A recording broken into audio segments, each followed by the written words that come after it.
41 देशों ने भारत के लिए खोल दिया अपना भंडार। युद्ध के बीच भारत मार ले गया बाजी। काम कर गई मोदी की 12 साल पहले बनाई रणनीति। मिडिल ईस्ट की तबाही के बीच अमेरिका के उड़े होश, लेकिन ईरान से भारत आ रहा तेल से भरा टैंकर आखिर क्यों पहुंच गया चीन? सामने आ गई असली वजह। देश को चलाने की रणनीति अगर 50 साल आगे की बनाई गई हो तो रास्ते में आने वाले आधे से ज्यादा समस्याएं पहले ही खत्म हो जाती है, और यही भारत के साथ भी हुआ है। आज से करीब 12 साल पहले मोदी ने जो फैसला लिया था, उस वक्त मोदी को सब बेवकूफ समझ रहे थे, लेकिन वही रणनीति अब भारत के लिए सुरक्षा कवच बन गई है। मतलब 10-20 नहीं, कुल 41 देशों ने अपना भंडार भारत के लिए खोल दिया है।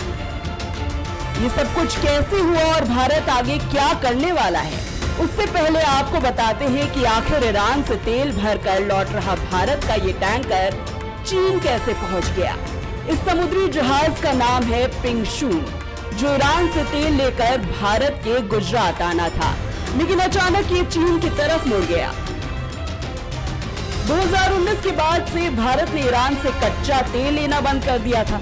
अगर ये जहाज भारत पहुंचता तो 7 साल बाद भारत और ईरान के बीच ये पहली डील होती। लेकिन जैसे ही इस जहाज के चीन की तरफ जाने की खबर आई, इधर भारत में खलबली मच गई। दावा किया गया कि भारत ने पैसे का भुगतान नहीं किया, इसीलिए ईरानी तेल से भरा ये टैंकर चीन की तरफ मुड़ गया।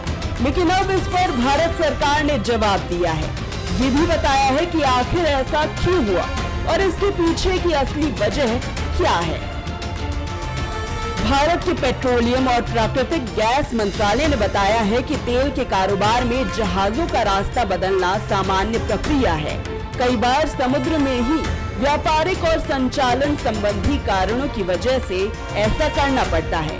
मोदी सरकार का कहना है कि युद्ध के बीच आने वाले कुछ महीनों के लिए पहले से ही भारत ने अपना भंडार कर लिया है। पेट्रोलियम मंत्रालय का कहना है कि देश में तेल की आपूर्ति पर कोई असर नहीं पड़ने वाला है।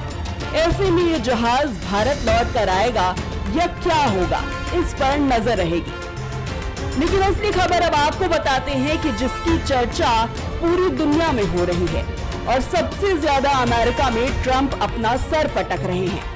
भारत में गैस संकट के बीच कैसे 41 देशों ने भारत के लिए अपना भंडार खोल दिया है, और इसके पीछे है मोदी की वो रणनीति जो 12 साल पहले बनाई गई थी। 2014 में पीएम की कुर्सी में बैठने के बाद मोदी ने ऊर्जा विविधीकरण पर काम करना शुरू कर दिया था।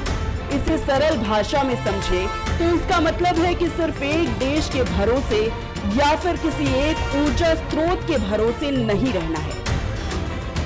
पिछले 11-12 सालों में भारत ने ऊर्जा आयात करने वाले देशों की संख्या 27 से बढ़ाकर 41 कर दी। इससे भारत की निर्भरता केवल कुछ खाड़ी देशों पर नहीं रही, बल्कि अब Bharat Argentina, Brazil, Norway, Canada और अमेरिका जैसे देशों से भी तेल और गैस मांग रहा है।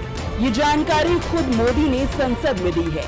मतलब हॉर्मोन्स बंद होने के बाद अब 12 साल पुरानी वही रणनीति अब काम आ रही है।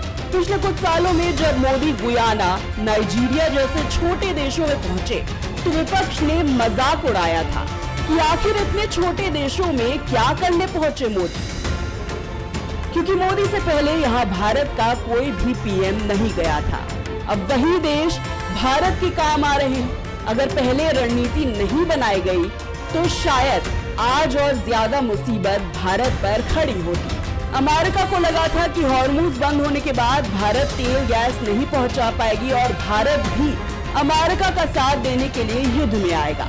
लेकिन भारत ने अपना नया रास्ता खोज लिया, जिसकी वजह से ट्रंप अपना सर पटक रहे हैं। अफ्रीका, ब्राजील और अर्जेंटीना जैसे देशों ने भारत के लिए अब अपना ऊर्जा खजाना खोल दिया है, जिसका मतलब है कि आने वाले वक्त में बहुत जल्द ही भारत के अंदर घरेलू गैस को लेकर जो परेशानी हो रही है, उससे भी मुक्ति मिलेगी। इसके साथ ही भविष्य में ऐसा कभी ना हो, ये भी सुनिश्चित होगा। इसीलिए कहते हैं भीड़ में चलने से अपनी पहचान खो जाती है।